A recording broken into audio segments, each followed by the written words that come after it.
Yep. And we are live. What's up? Hello, hello, hello. Hello, everyone. Welcome. Welcome. It's Thursday. Yes, this is our normal day that we would. We have to remind what podcast. day it is of the week since it's I know. always all the same streaming. They're all kind of coming together. Today is Thursday, people. We are going Thirsty over. Thursday for those of you locked in shut-ins. Yeah. Oh, that's right. That's every day right now. Every day right now. Right now, we are talking about episode 5. No, I guess this is one person, so maybe there's Debbie. Hi, Deb. Hi, Deb. Hey, Debbie, how's your puppy? Yes, how's Hodor? Oh, Odo. Sorry. BRT? I've got Game of Thrones on the brain right now. So. Hey, BRT. Hey, B. Yay. Yay, the gang's all here. Well, not all here. Not all of them, but they'll trickle in, I'm sure. All right. So now we have the second part of Halloween. So now we won't be confused if we go back and forth. I have an outline here. Kelly's got an terribly outline to keep us on track with scene by scene. So, let's see.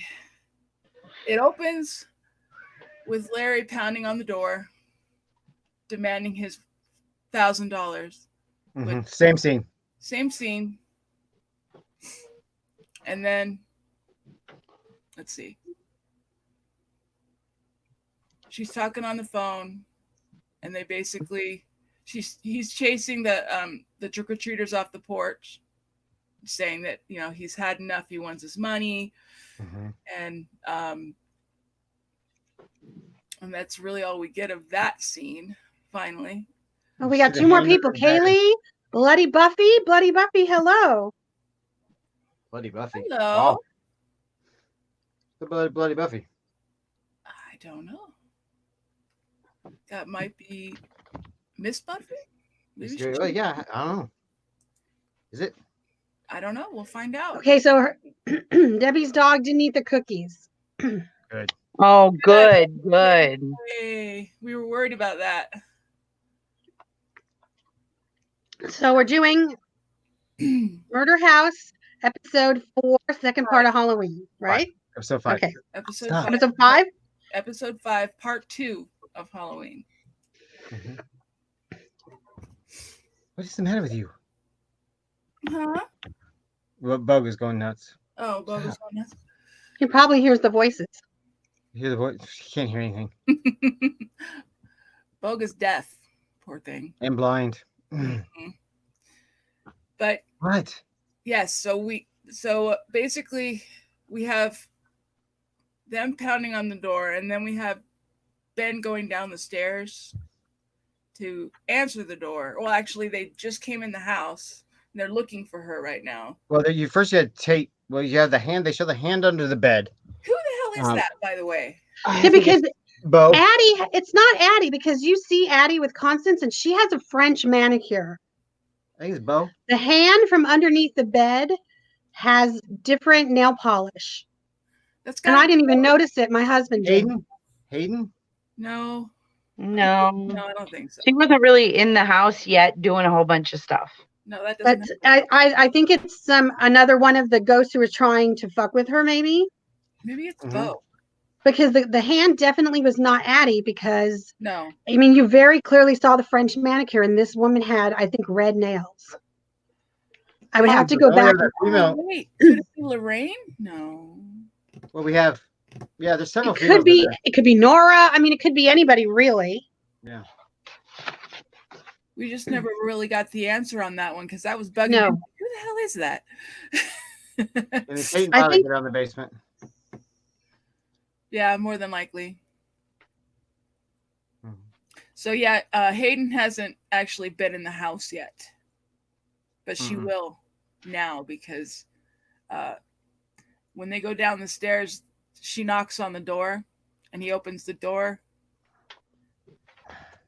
And then he closes it on her and pisses her off even more. Yeah, I'll be back. Let me see So he ended up pissing off Hayden even more because he slammed the door in her face because he didn't want to deal with it. That was great, actually. Because we all wanted to slam the door in her face. Well, I know. People either love her or hate her. Well, okay, and now let me point out something with that scene. So at that point, he sees Hayden and, she's at the door and everything. Now Hayden literally looks like something out of like Pet Cemetery, like when they came from the night back.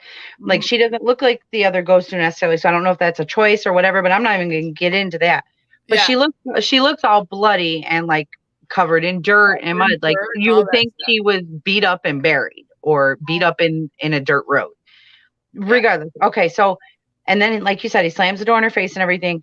And I know we haven't quite said it yet, but then, he confronts Larry about Hayden when Larry's, at the door and everything. And the thing is like, he's confronting him and that's when Larry's telling him, oh, you haven't seen nothing yet. You don't know, like, because he realizes he doesn't know about the ghosts and stuff yet. He doesn't know about that yet. And, but why wouldn't it seem weird to him seeing Hayden and seeing her look the way she does and not be like, something's wrong, something's going on? Like, I get that it's Halloween. People would figure that out, you would think. You would think, but I guess that their whole logic behind it is it's Halloween and everybody's dressed up creepy. So she looks like a zombie. Yeah, but she's probably not. Why would she come to his door looking like a zombie? You see what I'm saying? He probably wasn't even. Well, he thought that she got out somehow. That's why he went to Larry and got all pissed off. Right. He thought she was like, okay, and dug her way out. I don't know how you get out of a fucking cement gazebo. Larry, that Hayden was at the door. She's not dead. And Larry's like, she's not, or what? And then it's like it clicks and he's like, oh yeah, I killed her on the property or whatever in the house. So. Oh, I love how he said, oh, was she pissed? Yeah. Yeah. Someone hit you on the head with a shovel and buried you under the ground under a gazebo. No, you're not pissed. Well, the thing was him saying, are you pissed? Was us telling the audience he knows about the ghosts. Uh-huh. Was she pissed? That's exactly what he said. Was she pissed? Yeah. Yeah. So Ben thinks that they're both in on it. Yeah. So then is that okay? So because I had to watch not right before today. So is that when the phone call? When does Hayden call Vivian? That is. And she's later. All Boston. That's later. Yeah. Not much later, but later. Because there's a lot of stuff that's crammed into this. So it ended last time with them looking for Violet and they didn't know where she was. Yeah. And then Violet said, I'm with friends and I'm okay. And then you saw her with Tate on the beach. Yeah, because she had called, that was the phone, when the phone rang when she went upstairs and she picked it up, that was Violet. And she yelled at her and said, does this mean I have to come home now? And she said, well, are you having fun? And yeah, she said, are you safe? Are you having fun? And she said, be home in an hour. Yeah. Yeah. So the whole thing with him is after the thing with Hayden. So I'm a little confused on the. Wait, you guys do the timeline. I'll just jump in. Hold on. Here's the order of it. Ben and Vivian, they arrive home. The alarm's going off. They're looking for Violet. They're looking for Violet. Hayden's at the front door. Okay. Vivian tells Ben he needs to move out. Then we have right before the credits. Ben says he's not leaving his family. And the opening credits, and then we go to Ben outside looking for Hayden. Finds Larry. That's what we were all just talking about. Thinks it's a hoax. And then the outside decorations are destroyed. And then now we're in Hayden taking a bath. Oh yeah. So you forgot a big part before that. When they're looking for Violet or whatever. And then isn't it it's before Hayden's taking the bath. We get the introduction of Morris Chestnut into the AHS cast. Yeah, he was where security guard Luke shows up. Well, yeah, because he installed it the last episode. Was he? I didn't. Yeah, the last episode. No, Morris Chestnut's going to be in it. I'm going to tell you when he's there. Later. Yeah, he installed it last episode. And it's already there. Because this is the first time I saw him, but since Nurse Jackie, and I was like, yeah, and let's just say like the sexual chemistry right there between them two. Oh my goodness. Yeah, we talked about that yesterday, Yeah. but that happened in yesterday's episode. Yep. I would too, though. So then we have Hayden taking the bath, and then it's all creepy, typical horror stuff. And then Vivian's looking around. She hears the dog bark at this point. So then we get the whole dog in the microwave trick. Yeah. Well, because she calls her. Because that's when she keeps hanging up the phone. Yeah. So she's and she looking won't around talk for to her. her. And then she's like, "Here, girl." And she's like, "Why are you talking to me like that?" She's like, "I'm not talking to you." And then she's like, "Wow, I love what you did with this kitchen." Yeah. So Vivian freaks. In the meantime, she's already set her bubble bath up with candles and bubbles. Yep. And we're like, just move that fast. Is that what it is? Like they get like sonic speed? She was in the bath before this. We saw her in the bath, and Vivian was looking at the door. And she had to go with the distraction. Yeah, and she kept her calling away from the door. Yeah. Oh, who wrote this episode? Was it James again? Tim Miner. Tim Miner. Yeah. And then the director's David Semmel. Yeah, David Semmel directed it again. This is Tim's first episode that he wrote, which is weird because it's a two-parter. The bathtub scene was freaky as fuck. I love Tim Miner since Nip Tuck. Yeah. So Vivian goes down and she sees the microwave explode. In the meantime, she's pushing the buttons and she thinks her dog is dead. Yeah. And we all think her dog is dead too, because you see the dog in the beginning and you're like, oh, I hate it when animals show up in a horror movie. I wish they wouldn't have chickened out with that. I wish that would have been that, No. That would the whole point is at the end, who comes out of this alive? Yeah, the dog. Goes with Marcy. I'm not spoiling it for anybody watching, so it's like you can't do that. You can't. It's just too. That's why I can't watch Pet Sematary. But could you imagine the level of horror that would have been added on top of that if that would have been a real case? It would be like, okay, whoa, these ghosts, man, they're crazy. Well, maybe they realize it's not the dog's fault. So yes, so Hayden takes the bath and she calls Vivian again, and she said, "I just left your tub, and it's so lovely up here." And then she runs upstairs and the tub is gross, and she's like, "I'm sure Moira can get clean the rest of it up." Poor Moira, just to clean up everything. And then BRT's like, Hayden left a 6-inch deep layer of mud in the tub. Gross. Yeah. And we got a Violet scene before that, right after the dog, right when it comes back for commercial, you got Violet and Tate. Is this when we that's when they're making out on the beach, I think. Yeah, the teenagers confront them. Yeah, but this is at the house, right?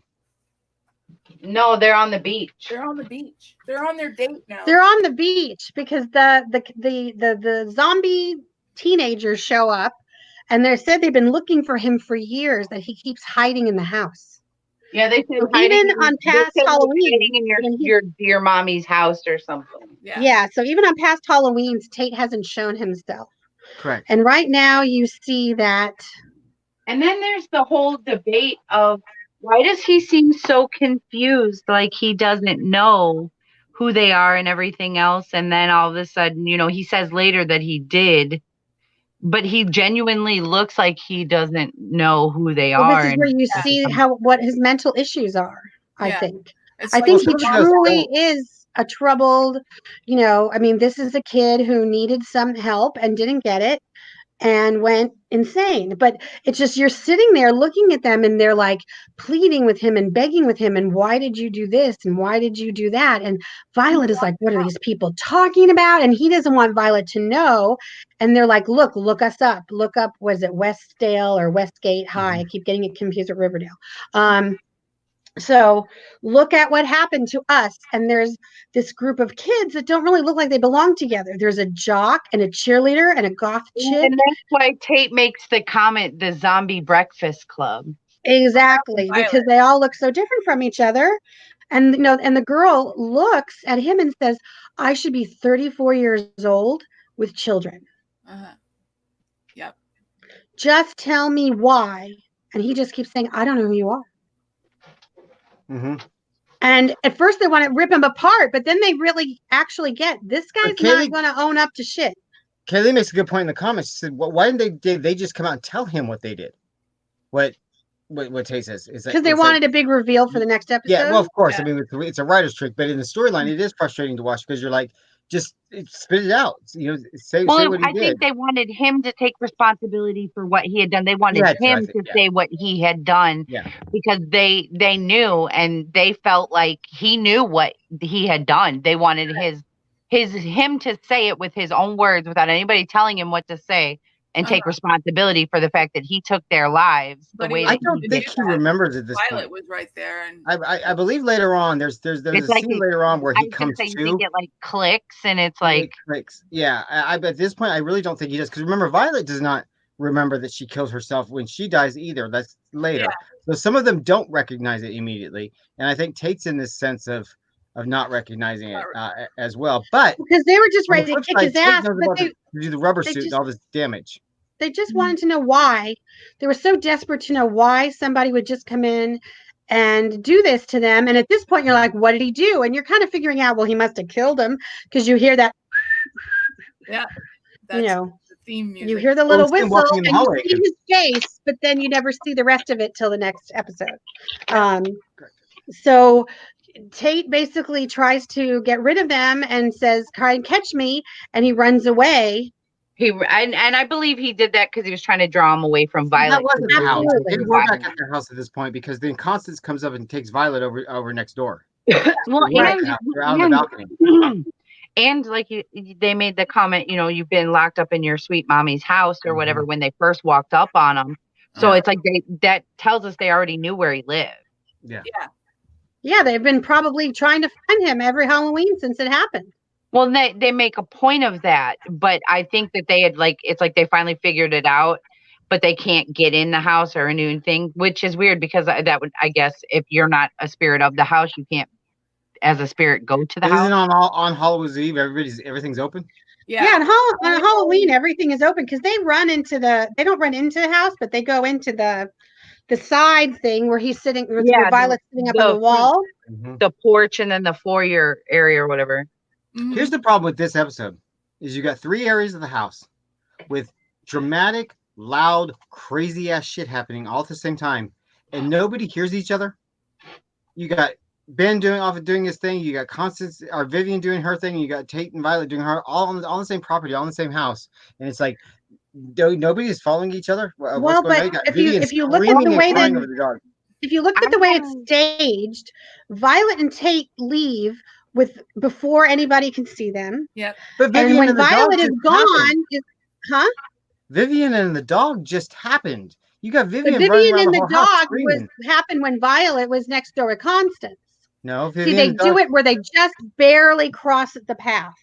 No, because Tate and Violet go outside after Vivian and the dog. They go outside on that porch thing after Vivian and the dog. So Vivian and the dog was going on the whole time Violet and Tate were there at the house. And the whole time Ben was downstairs. It's a big house. They were upstairs. It's like, it's a huge house. It's just, I think it's I don't know. It's just, you're led to just go with it, But the way that they cut to everything, it kind of feels like they're all just like barely like missing each other like this to me. And then a side note, a video that I have halfway done that I'm eventually gonna put out on theories and stuff. The girl, I believe her name is Stephanie, is the goth girl that he shot. And she is actually it's not verified, but it's you can't miss it. And she's actually in Coven. And when they do flashbacks, when they're talking about like the Axeman and stuff like that, and they do flashbacks of different covens, and in the 90s, she was, if you look, you can actually see her there sitting in a chair in the background, looking the same way, which would fit the timeline too. So again, tying something in. So let's see. Kaylee says, yeah, when Brian on the yeah, I mean, you know, he looks like Kurt Cobain. He talks like it's the 90s. I mean, maybe she just feels like he's one of those. I mean, you see kids now who talk about stuff in the 70s and they wear, I mean, it wasn't that, it was like, you know, 10 years or whatever. Even now, though, Violet people herself still seems to talk be about stuck in 95. Nirvana. Even now, kids who were, you know, weren't even born till after Kurt Cobain died, they know Kurt Cobain in the story and they know Nirvana. And but you're right. I think that when Violet's on the beach and she sees all these people talking to him, you can kind of see it where she's like, something's not right. Yeah, Right. Yeah, especially by the way Tate was reacting, because Tate's I completely agree. Yeah. Because at this, you know, before all of this, she just assumed he was just being treated by her father and everything was fine. But regardless, if your father is treating him, there might be something up with this guy, a little weird. Well, yeah. But she likes that he's weird because she feels like that darkness. And now, how old is Violet, though? Isn't Violet only like 14? I don't know. Was it 14? I'd take it sometime mid high school, I guess. Like 10th or 11th grade. Mm-hmm. Yeah, I think she was only like 14. Well, and Tate ninth was like grade. Yeah, she's older than that. 17. She's probably like 16, 17. Something like She's that. older than that. Because they never actually stated it, but being that she's like... Yeah, I would take mid high But school. I know that she started high school in Massachusetts and she didn't want to be... And she had trouble in her high school in Massachusetts too. Yeah. So, you know, 10th or 11th grade, Melinda's frozen. Oh, no, hold on. It's because I'm looking something up. Oh, I see what you mean. Well, the interesting thing about this episode, though, is you have a couple of really great, you know, you have a lot of aha moments. You have the two big ones where Vivian is confronted by Hayden. Hayden keeps calling and and then Ben comes in and then they get into it. And then she's like, ask him about Boston.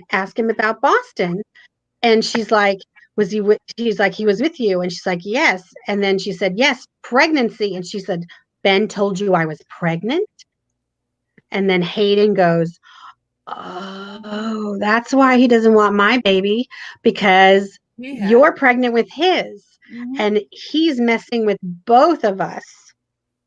So you shouldn't be living either. And this baby doesn't deserve to be around him. So I'm going to cut it out of you. Yeah. And this is when Morris Chestnut shows up. Because he proceeds to take Hayden. The whole thing. There's a huge part in there. Hold on. I think there's a huge part in there where Hayden and Larry get together because they conspire that they're gonna take Vivian out, and so there's all the horror moments of Ben or Larry burning the bedroom down or the bathroom down or whatever, and that's Vivian right. haunting her. So there's that whole chase and find thing, and then when Vivian's freaking out, that's when Ben comes running in and Hayden's there. Yeah. And then that's where we have, he goes and he's like, I'm going to kill her. I'm going to get her for you. And he gives her his lighter. He's like, boy, I haven't used this. Mm-hmm. This hasn't had use for a long time. And that's what causes Ben to come. And then they all come together. Mm-hmm. Just getting like the two big, huge moments. Then the other moment was the one on the beach. In the meantime, in between all this, we got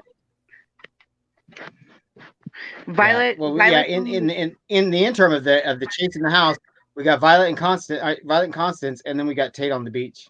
Those are happening all three at the same time. Mm-hmm. Violet's only 15. Because Violet and Constance. And Tate is 17. Yeah. And Tate's 17. Okay. So, yeah, she could be a freshman. You could be 15 So, I don't know. When I was a freshman, I was 13 and 14. And then 15 and 16, I was sophomore. I was 14 and 15. I was 14 and 15. Because she already started school at Massachusetts, so she's probably like 10th grade. Yeah. Yeah, possibly. Yeah, you can be 15 as a freshman or 10th grade, depending on when you were born. Mm-hmm. But also, too, I don't think any boy has ever paid her attention until him, and she's completely enamored. Yeah. Well, and that was my point, is that she's young. You know what I mean? And, like, not that she's completely naive and stupid, but you are at that age. And especially, like you said, when a boy shows interest in you, and especially if, you know, you didn't get it much, or even if you did, but, you know, like she just moved to a new place. She's the new girl. And this guy who looks honestly attractive and very hot and dark and likes the things she likes, Why wouldn't she seem interested? You know? Yeah, especially when she feels like she doesn't, she's cutting herself. She doesn't feel like she belongs. She feels like her parents are just too wrapped up in tell anybody that, but she can tell him that. Yeah. Yeah, so we got a good Nora moment here before Ben is woken up to go find Vivian and all disarray and everything. Nora was the one that woke him up, and because Larry hit him over the head with a shovel. Didn't Larry do that? Yeah. Or Nora wakes him up because she knows that Larry and Vivian are after the baby, and she wakes Ben up to be like, "You better go protect this baby." Because again, I think this whole thing started to function around this baby being born in this house, and and them doing everything they can. Yeah, she said, "I won't take another failure in this house." Mm-hmm. Is this all the fight you have left? Yeah, I love that. Yep. She's standing over him and saying, "Is this all the fight you have left?"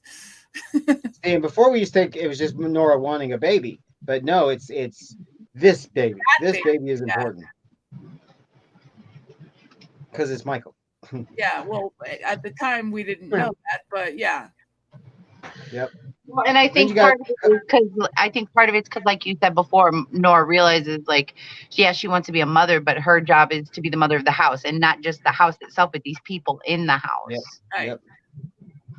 And then you got Vivian and Constance, and we got those reveals. This is where she learns that Violet Tate is Violet. Violet. Yeah, Tate is Addie's brother, and there's this whole come to moment. Which that was really cool, actually. And see, this scene frustrated me a bit too, because it's like Violet was not asking the right questions. Violet's not putting the pieces together right enough. And again, that's for our benefit to be surprised. Mm-hmm. But it's like when Constance was saying, "You mustn't tell him. Please don't tell him his sister's dead." My first question would be, how would he not know? Yeah. Doesn't he not live here? What is going on? What is he homeless? Those would be the questions that I would ask, because it's like, if she knew Addie was living there at the house with Constance, so Constance is springing on him that Tate is Addie's brother, and they got a picture of them together holding hands. How would you keep that a secret from Tate? That's why I'd be like, yeah, but she's also, she's been just in this night, she's been so traumatized. She's been traumatized. Oh, yeah. She's just like, she doesn't want a cup of tea, because you're thinking, oh my God, she put Epicac in the tea again. She wants a cigarette instead. Yeah.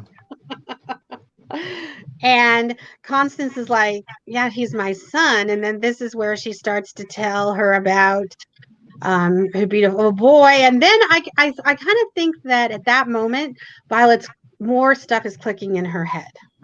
Because you can kind of see it. She might not have asked the right questions. I think Violet doesn't like to just say stuff. She likes to kind of sit back and watch what's going to happen first. Mm-hmm. Before she says anything. She wants people to reveal stuff. That's how a lot of the characters in all of these shows are. And it kind of drives us crazy, because we want to shake him and say, ask him where he was. Just spit it out. It's like this huge thing. It's like, come on. Why was Ben in Boston? Have him tell, Hayden wasn't about to tell him. Hayden wasn't going to tell him shit. Nope. It's like all these people are like really kind of obvious questions to us. But it doesn't happen. Yep, and then well, when she eventually does look at the yearbook, which is coming up later in an episode, all of these pieces will make sense to her. I think it's next episode. The next episode. Yeah, but it's just like the whole thing is it's frustrating. Like you said, frustrating for us as viewers to be like. But again, I'm trying to think back on watching this unfold as it unfolds. What are we buying at this point? Are we in Violet's chair? Are we, as viewers? Because now we know about all the ghosts. So we're a little bit ahead of the family. We're a little bit ahead of the Harmons. But did we know the big Tate reveal at this point? Or I guess we kind of figured it out at this point. I figured it out when I saw him in the hallway and they started whistling and he was dead and he had a skeleton face. Yeah. Yeah. Because actually when she said, look us up, we're Westgate High and we're famous. Yeah. Pull a newspaper out, and I'm like, oh man, he fucking killed him. That's when I got it. Was when one of the girls said, look us up. We're famous. We are famous. But how can you not know what's going on around here? How can you not know what he did? Yeah, we got the fact that they're ghosts. But did we get the fact that Tate was a ghost at this point? No. I don't think so. I think we just thought that he's still alive. He killed him. Yeah, we're still under the impression that he's still alive. Yeah. I'm not. I'm not. No, because he killed him in the 90s. When she But said they I'm haven't said supposed the to date be yet. 34, I'm like, oh, he's a ghost. Oh yeah. You're right. because Yeah. I honestly I didn't get the whole ghost thing until next episode. See, I don't remember. I don't remember my reaction. I remember I remember they got me with Violet. They totally got me with Oh, I Violet. know. Oh, The first absolutely. time. So that But so that's they, and then what happens is then later on you question everyone because and when Hayden came back, you knew she had to be a ghost. She wasn't like, how the hell that did we she get knew. out of there? Once So the this episode is first where ghost I started reveal to feel like everybody was dead. the first ghost reveal was Moira and Lily Reb. That was the first. Once we were there with that episode where she's feeling the back of her head, we knew what was going on in the house. We knew these were ghosts and Oh stuff. yeah. But Tate was special, and I'm trying to remember when I thought, oh shit, Tate's a ghost too, because I thought it. See, it didn't hit me when the girl said I'm supposed to be 34. Yeah, that should have hit everybody. Yeah, I That's don't know when if it hit I me, just but went, oh, that's why he looks like. I mean, duh, he like, hello, Kurt Cobain. It's like it's just hella obvious, but it doesn't really hit you because the way he's interacting with everyone. Well, and exactly the way that they filmed it, and the camera angles, and when you see one versus the other, you're not thinking. You're like, oh, I thought I saw him with so and so. Oh, wait, that was only this person, and Right. because you don't even think about the whole, them leaving the house. Want to have sex with Violet? You don't see them in the room or something to assume they're not there. Because then the the end of this episode we get a fast photo of all the ghosts. Go ahead. Oh no, well, because the jock was like, do you guys have sex? And the jock says, I haven't had sex in years and years, meaning that the ghosts are not supposed to have sex with people. Yeah. Or maybe they can't feel it. Oh. Because they don't have what's it called? Corpal something. And I noticed at this point, I made a note here. Let me show you. Tate tells Violet when they're on the beach making out and everything, before the kids come up, he says that he wants to be with her really bad, but he can't be with her because, quote, maybe it's those meds your dad gave me. They can do that. Yeah. And he seemed like he was genuine about that. Like that's what he thought it was. And that got me thinking, okay, so does he not know? Does he not understand? But then if it is, that, and he's taking these pills or whatever, so now pills and substances affect ghosts? No, he was just saying that because he can't have sex with her because he's a ghost. He doesn't have what's that word for is corporeal? There's like a word they use for it because ghosts can manifest, but they can't like touch things to move them. Right. But these ghosts can. These ghosts can. But I don't. There was the jock said he hadn't had sex, and I don't know if it's because they're not supposed to, because obviously we find out later on he did have sex with a human being. Right, but and maybe that was just like Tate was a special thing because he's supposed to create the Antichrist. But then we see different instances like where Moira's done things and she's trying to seduce Ben and other things. Yeah, but he doesn't actually touch. You know what I mean? It doesn't actually happen. But these ghosts can kill. Wait. Hayden has sex with Travis in the basement and then kills him because they're like, oh, it feels good to kill somebody because they come right back. But they have sex. And Hayden had sex with Hugo, Constance's husband, in the basement. That's the only other time we see Hugo is when Hayden sleeps with him in the basement. Yep. But that he's dead already, right? Ghosts. Yeah, right. Ghosts can have sex with each other. Yeah, but see, Hayden does have it with Travis before he dies. Yeah. And Tate with Vivian. And so maybe I don't know. There's some reason he's holding back. Maybe he thinks something bad's going to happen, or maybe he's like, I just kind of did this with your mom a couple of days ago, so maybe I shouldn't have sex with you too. What I was thinking. That's what I was thinking. I was like, why is it he had no problem raping your mom not that long ago, but he loves you, but he can't sleep with you? And then I thought the whole psychopath, sociopath thing, and maybe because now it's real and it's emotional, like you said, he can't get it up. It has to be forced and brutal and wrong and that's what I thought it was. I thought he just couldn't get it up because of Violet, because of his feelings for Violet. Yeah, that could be too. And Kaylee says it's the house. I agree. It's the house.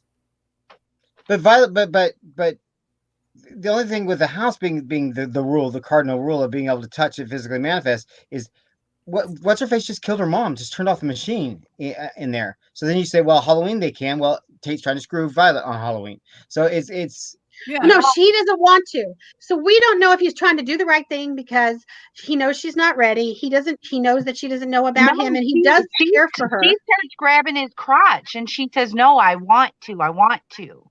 And that's when he backs off and he says, she goes for him. He doesn't go for her. Yeah, because I don't think that he wants to have sex with her until she knows what he is. I think he wants to tell her and doesn't know how. Yeah. I think there's feelings involved and he just can't get it up when there's feelings involved. When he's not, because that happens. I think he's just so messed up. He's just have sex with her. It's not like he can't have caring, loving sex because he doesn't really know what that is. Correct. Exactly.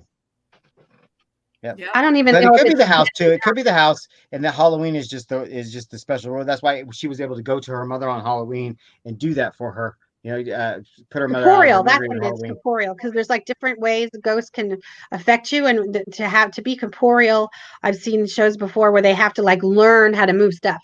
Obviously, these ghosts have been around a really long time, but then if Hayden is brand new and she's able to do it too, then that kind of like that theory. Perfect example, Ghost.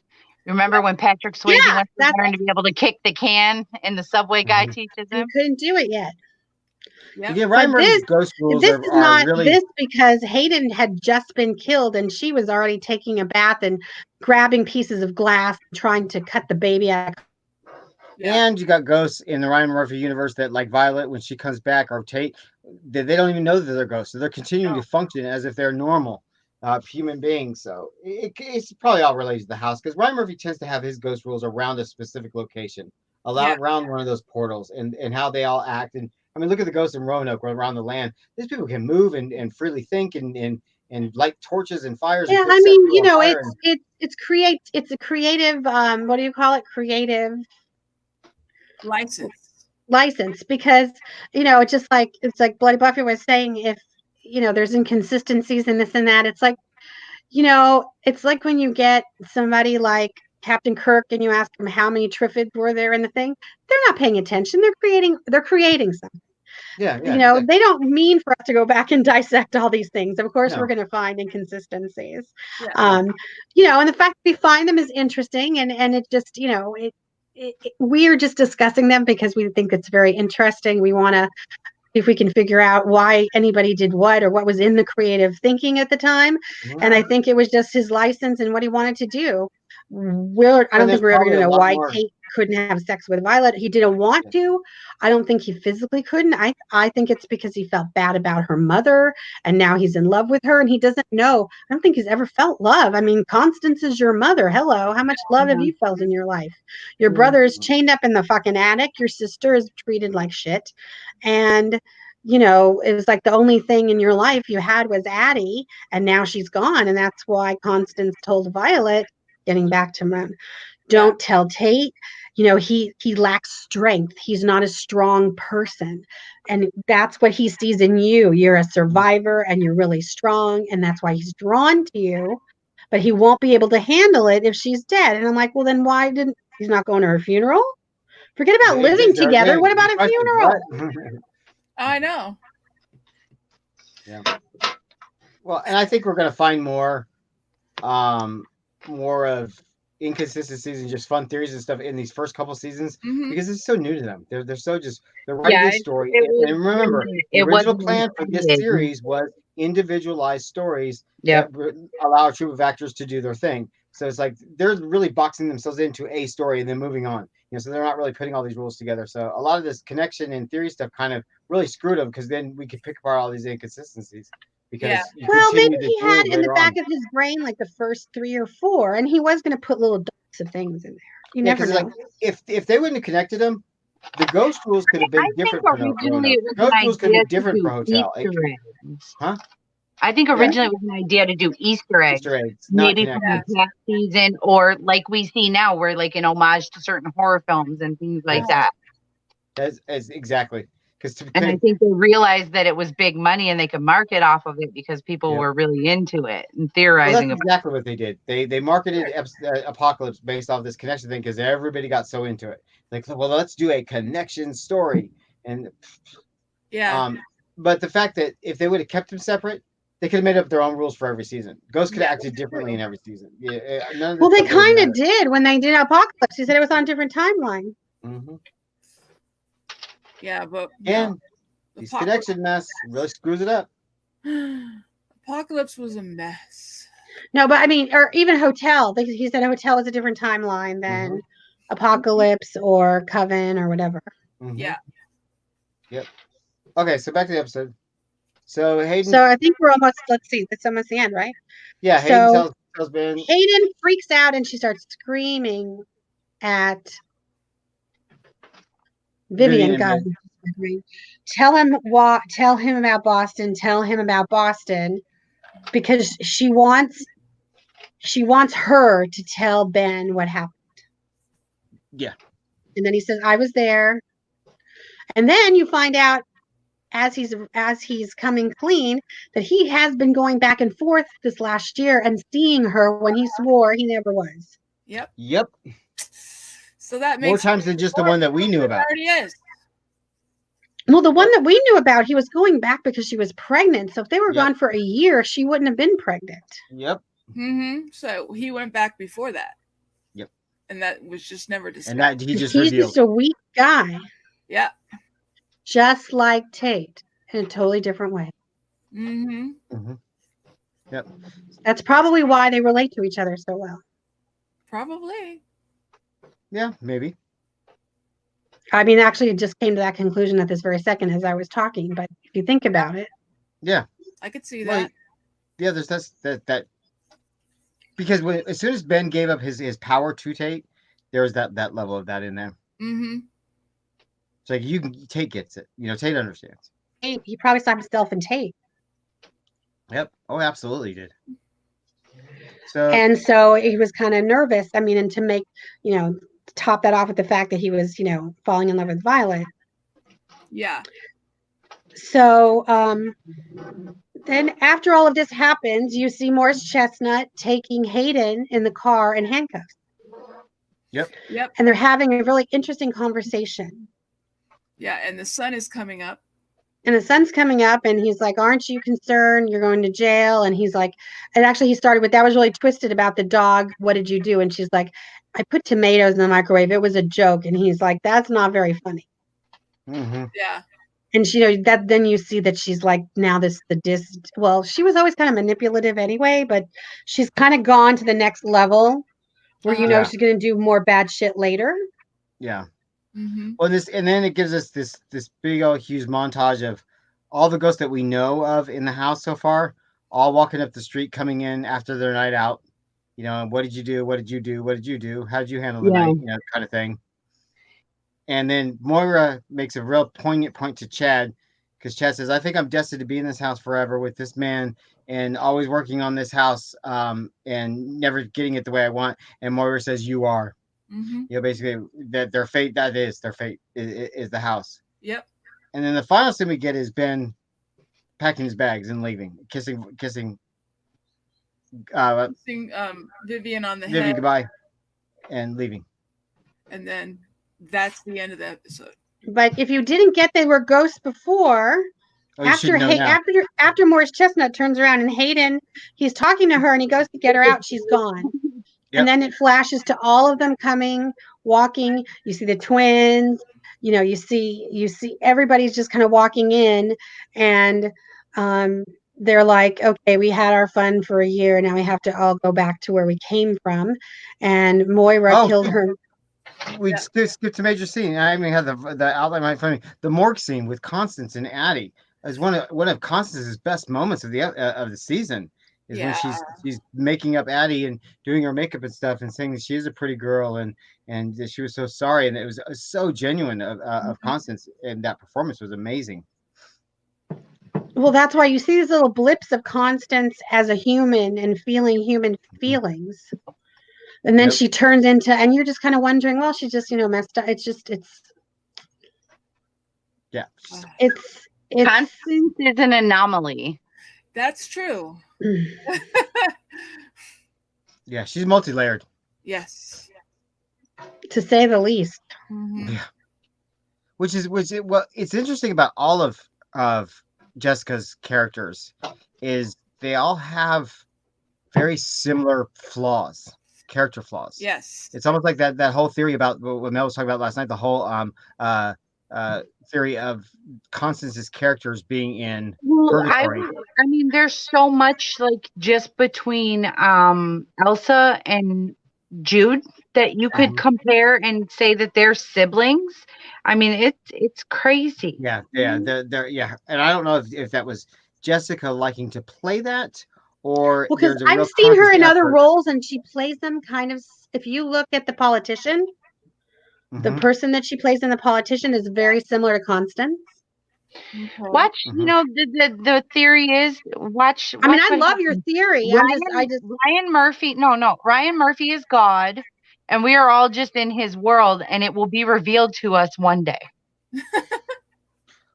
Well, again, I think that Ryan Murphy had a very set vision for this show originally, and that was the troupe of actors that all got different parts. It Yep. morphed into something because the show became so popular because it was so well done. It morphed into something that it wasn't, and then now everybody's trying to put a reason behind everything, and that's where all these theories come from. And if Ryan, because when they did the stages of hell and the stages of purgatory, and when that was floating around the internet, Ryan would tweet back, oh, that's very interesting, that makes sense, and I think he's just feeding the fans. Yeah. I don't think there was ever a conscious thought about a meaning behind all this. No. But again, there's so much. So I personally think that it's Jessica. It's Jessica wanting to play these archetypes. It's Jessica wanting to like Di was saying that even in politicians, she's got the same type of well, or archetypes. go Got the back same and type. watch Frances Yeah. Yeah. or Mhm. anything else she was nominated for that she played a real heavy role for.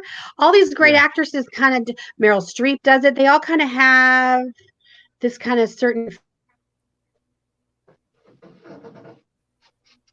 Oh, Frozen. got a little bit of a delay, people. Well, it's like like what's her faces. aloof, Yeah. and she's always a little bit better than you are, and she knows a little bit more, but then Mhm. she's like underneath she can be like a real, she kind of has this thing, and I mean that's why we love her.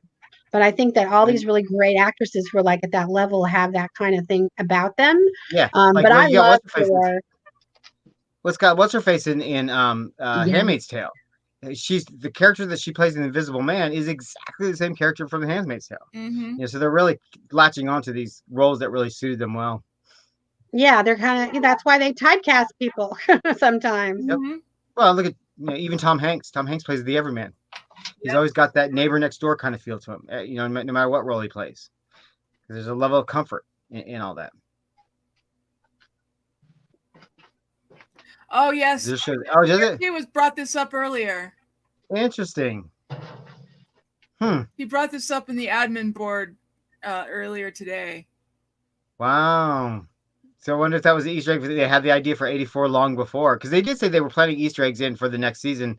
Always that was always from the jump. So the Yeah, Asylums but is in here. 84 to 1, that's 10 to 1. That's a long time. They could have had this idea for 84 from the beginning, though. I'm sure they have many stories mapped out. Mm-hmm. It's just a matter of what to go on. Because I remember when they did 84, they said that they had another season in mind. For that season of 84, it's just what fell in place. Huh? He usually has like 2 at a time that he does, and I think it was because of Evan and Sarah this go around not wanting to needing to take a break that they went with 84 because 84 was the easiest show to do without these big heavy hitters. And they did a pretty good job actually. Yeah, they did. Yeah, they carried it just fine. Melinda, are you doing electrical work there? Wallpaper? Electrical? Oh, I thought it was electric tape. Oh, okay. No, it's like contact paper, but it's wood grain contact paper. So I'll show you real quick so you guys don't think I'm just crazy. All right, like I said, I'm Well, in my we're all basement crazy. bathroom. So I have exposed ceilings and such and stuff. But you see these pipes right here? So what I did is I started putting the contact paper around it to match my outdoor theme here, so it looks like a tree. Nice. I bought it for $1 at the Dollar Tree, and it's a big old roll of it. Might as well use it for something. That's right. There you go. Yep. But I'm here. I am present. I'm just No. I was just curious. multitasking. Having a little Martha Stewart moment there. This is the only time I get free time where I don't have kids yelling at me or hanging on me. And it's because I tell my husband, listen, I'm going to stream. Leave me alone. So I got to do what I got to do right now, or I don't get to do it. Mm-hmm. So let's see the comments here. He disappears. BRT, wonder if the panel will notice what we have. We have what? Have what? I don't know. Maybe we have to go back up to BRT. Hold on. Wait, what did I miss? I don't know. I'm looking. What are you talking about, BRT?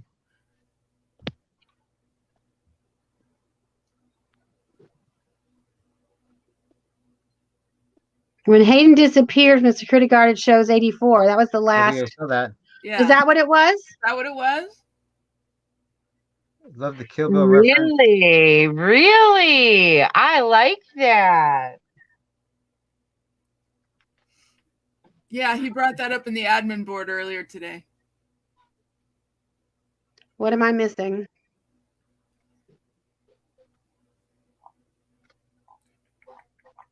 Yeah.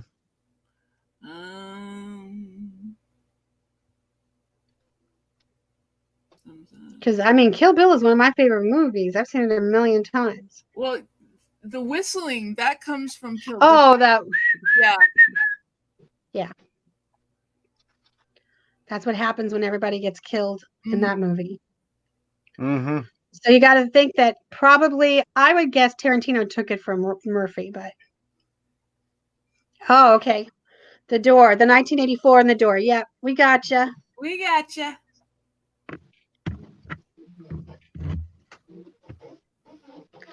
And that's, I mean, this was a great episode. It had a lot of info. The thing about this whole season to me is I don't think there's one episode where some big major moment doesn't happen. It's like there's a really long. Oh, we lost you there, Di. You're gonna have to say it again. This much content, and they will spread it out, or they'll take only half the content and then do it like in two. He puts a lot in them. So later on in the future, when we get different seasons where there's not a lot in the episode, we're so spoiled with Murder House because every episode of Murder House is so much stuff. Yeah. I think that's what happens. About Murder House. The further on we go, and the more, because you take a Murder House, even in Asylum and even into Coven, there's so much information. Yep. In every single episode that when you get to seasons where that doesn't happen, you're kind of left going, yeah. Because you're so used to everything happening. That is exactly how I feel about it. Is like the first 3 seasons, even the 4 seasons, the first 4, all the Jessica seasons are so multi-layered and so complicated, and so many side stories that are giving out information to the central story. And then you start getting into the later seasons, the Roanoke cults, Apocalypse, and it's like it seems so stripped down. It seems so simplified. Right, but a Hotel still had many layers. Hotel should be in the first 5. Yeah. Like it or love it, Hotel had a lot of shit going on. I never knew the name of the song that is playing when Tate's walking down the hallway. Now I do. That's the name of the song that's playing when Tate's walking down the hallway at the school. The whistling. Remember, all their music is important. All the lyrics, all the titles, everything is important for their songs. Yeah. I always noticed it. I noticed it really a lot in Hotel. Probably the first where I noticed. Though they did it. No, the Coven. I mean, Coven. Come on. Yeah. Oh, Buffy asked my opinion on the Invisible Man real quick on a side story. Is Invisible Man was really, really scary up to about the climax of it, and then it got really stupid. Just like any other horror film, it got predictable. It got stupid. It was a letdown. Well, see, that's the problem. And like, I don't, you guys know I'm not a big horror person, but I have, before all this stuff happened back in the old days, I used to read, I read a lot of Anne Rice books, and she did a trilogy about witches. And I read 3 books that were each about this big, waiting to get to the end. And at the end, it was like, really? Because they build it so far up. Where else they got to go? Yeah. Yep. Stephen King is And you know infamous what it for was? telling great stories. Fucking aliens. And I'm like, oh, bullshit. It's like almost, that's why I don't like the alien thing. Because it's like you have nowhere to go, so you go to another world. Yeah. And you That's can't just how I throw felt. that That's shit. how I felt after Stephen King got hit by that van and then came out with Dreamcatcher.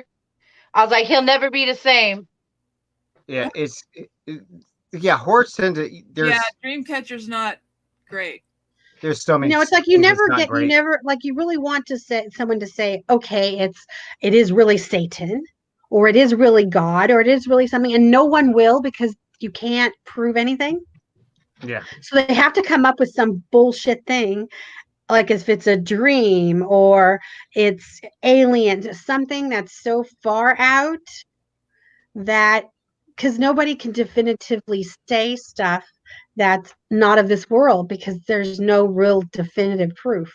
So they have to kind of move into they can't go too far. They can only take that creative license so far without saying, okay, I'm going to, like even when they did Apocalypse and they had them go to hell and she was like, it's Sears, I actually thought that was really fucking hysterical. You know, and their interpretations of it, but you never see Satan himself. You never see, you know, he talks about my father like you talk about God, or even in shows like Lucifer, where Lucifer is Lucifer, he still has God, his father. You never see that because they can't really do it. No, yeah, with horror, the way the general license that people go with the horror mystery films is you got to provide the audience with some sort of tangible explanation at the end. You got to have a reasoning behind something, and that's usually where they throw the whole story away. They're like, "Oh, well, it's Right, just because there's not a okay." lot of places to go. They've already gone. I mean, the murder house and like the dead babies and the people, that in itself should be the reason. It should be because the man turned into doing something that was heinous. And I don't even think it was the abortion part of it, because back then women needed a place to go. I think it was the whole trying to create his own child. And that the whole abortion thing, that was all Nora's idea. She's the one who started that whole thing. The thing is that then you throw, because if you have that way too much on it, then you throw other things, politics. Well, you know, then we have cult, but you know, I think it's more the fact that he was doing the infantata than anything, just trying to play God, to be a Frankenstein guy. That's my personal opinion. He was trying to cheat death by doing that, and it back. Well, Mary Shelley wrote the novel in 18 something or other about the exact same themes. You know what happens if you try and play God. You know, and all this could be rooted back to that. Yep. Very true. Oh, it is. Yeah. It could be another homage to something, you know, to Frankenstein. So. Yeah, well, they all kind of go back to the Frankenstein, werewolf, vampire, you know, Dracula. Yeah, everybody thinks that monsters. even in Buffy the Vampire Slayer, she meets Dracula at one episode. Yeah. It's like they all There's no go. original story. There's no original story. It's all been told before, and that's why I like the like seasons like Freak Show. I like the character based stories are really in depth character portraits, because the whole drama around mystery and horror, it's all been told before. It's all been told 100 times before. Yeah. So you just got to figure out where you slot in and figure that. Whereas if you have a really good mix of multi-layered characters as an ensemble, at least that's interesting enough to be original, right? And to you know, really go down their journey. Well, with and them. that's why these first, let's just say 5 episodes, and then we'll get the other ones, but these, especially the first 5, are just, they're so fluid, and you watch them and it's always something different, and it's an interesting story, which is what got me, as not a horror lover. I got into the people and the stories, and I wanted to know what was going on. And I mean, I did start with Coven and go backwards, so I probably started with, I think, the easiest one to watch. If you're not into the horror genre, I am into the witches stuff and vampire stuff, which is not the same as a Nightmare on Elm Street or a Halloween kind of thing. Right. Yeah.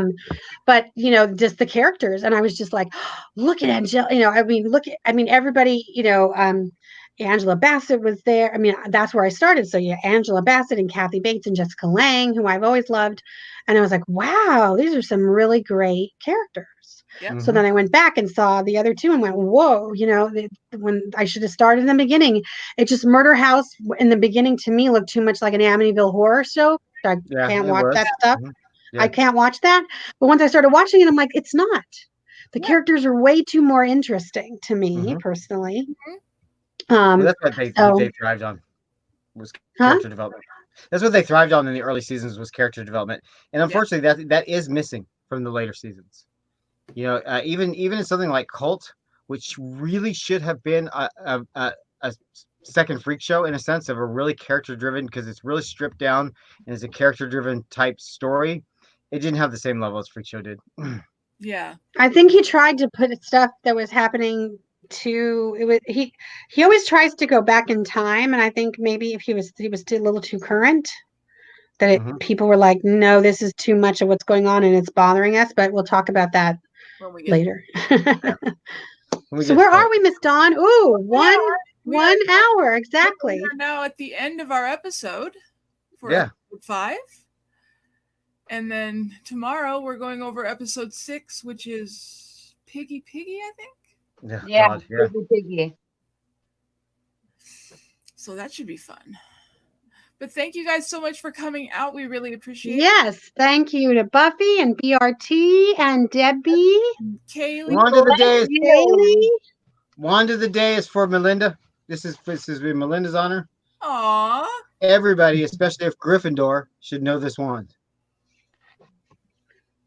See, it's hard for us to see. We have to get so close. Yeah. Oh, that's pretty. I like that. You know whose it is? Pretty? Gryffindor? Yeah. It's a Gryffindor wand. Hermione? Yes. Ding, ding, ding. Nice. Yay! Yep. That's my favorite character. Yeah. Yep. You don't take nobody's crap. Mine is Luna. I like it. Yes, it's one of the really, really popular ones. It's really beautiful. I love the carving on the handle. The veins, are the vines. Yeah, they go all through. Mine is Luna. It's really uncomfortable to hold though because of that carving. It digs in. But it's I like these straight stick. It's like a pair of high heels for a girl. You got to wear them because they look good. So you have to suffer. And then then I have something I got in the mail today. I told Dawn earlier I was going to show you guys, and then everybody's like, she's always getting something in the mail. I don't spend a whole lot of money, trust me. But something came today, and since we were kind of talking about it, I'm going to show you guys. I got a bracelet. Let's see if we can get close enough. Can you see it? Kind of. There's charms on it. What are the charms? I'm looking at the faces. Freak Show? No. Death Eater masks. It's I thought I saw They look like Death Eater masks. I can get closer. Oh, that's okay. Oh, Freddy. Freddy. Yeah, I'm trying to move my damn camera to the right place. There we go. Is it Freddy? Freddy and Michael Myers and stuff.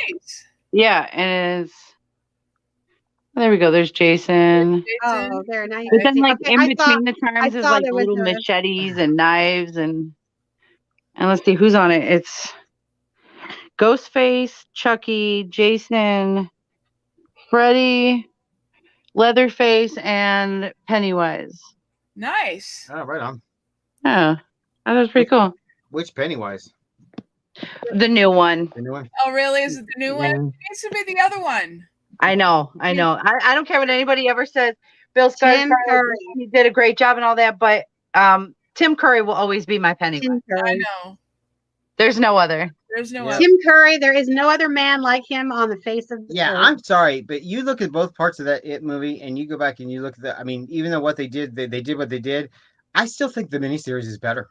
Yeah. Even though the miniseries is cheesy and I think it was a better It. They tried way too hard with the movie. They tried way too hard. Yeah. Curry is such. They don't, and not just because he was Frank, because yes, he was, my love, who's like right behind me, right here. There you are, Frank. Oh, wrong one. But anyway, Frank's back here too. Wow, you can see it.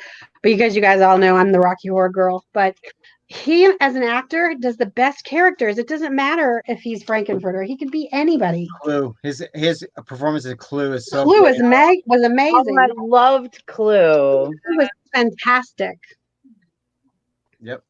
That's the Clue is a special movie for me because Clue is the one movie that no matter what format that I turn to, like when you went from VHS to DVD, DVD to Blu-ray, Blu-ray to Clue is always the first movie that I get on the new platform. Clue's awesome. Copy of Clue. Still Did find you- it? Did you see Knives Out? Did you think they just copied it? It's very similar. It's like I said. No, all I sorts saw it. of before, I like Clue better. I think Knives Out is an incredibly intelligent film. Yeah. They really, I really, liked it a really. lot. They didn't dumb it down. They didn't try and play the audience for stupid. That's what I really liked about Knives Out. Yeah, no, I mean I enjoyed it, but I didn't. I mean, it was just different. Clue So is just all Debbie about says favorite movies. she's Sybil Terrali. Oh yeah, she thought the one was Trelawney's one. No, but I have not shown. No, Trelawney. she says Ooh, I'm Knives kind Out. of, because that's Huh? her house. I'm kind of Sybil Terrali. Debbie is, so that's her house. No, Hmm. Sybil's Ravenclaw. So that's what Trelawney's Debbie is. Ravenclaw. Mhm. Debbie, you're a Ravenclaw. She's a Ravenpuff. Debbie considers herself a Ravenpuff. A Ravenpuff. There you go. Have you been officially sorted though? That's the question. I'm Only sure one she answer. has. Huh? And yes, we are still doing Drag Race on Saturday. We're doing Yes. a Drag Race. We're doing a combo show, so it might go a little over. This is Yeah. what we're gonna do on Saturday, just so Yeah, everyone. Saturday we're doing Drag Race and American Horror Story, whatever. But they are going to be different. They're going to be separate streams because I'm doing playlists for both of them. Playlist, yeah. So basically, So we'll go from one, and then we'll go see you guys. Next click over, and then we'll click to the next link, and we'll start on AHS after we do Drag Yep. Race. that's the plan. Either Yep. we're either So gonna yes, do test first and then drag, or we'll do the other way around. We haven't decided yet. But on that note, we are going to get out of here, and we will be back tomorrow with the next episode. Thank you, everybody. I would say it's Friday, but it doesn't really fucking matter. doesn't matter right now. Come around again. And the next day, the next day, the Have a next great day. day. Stay safe. Wash your hands. Yes, you guys stay safe, stay home. Minimize your toilet paper. Yeah. See you guys tomorrow. Bye, guys. Have a good night.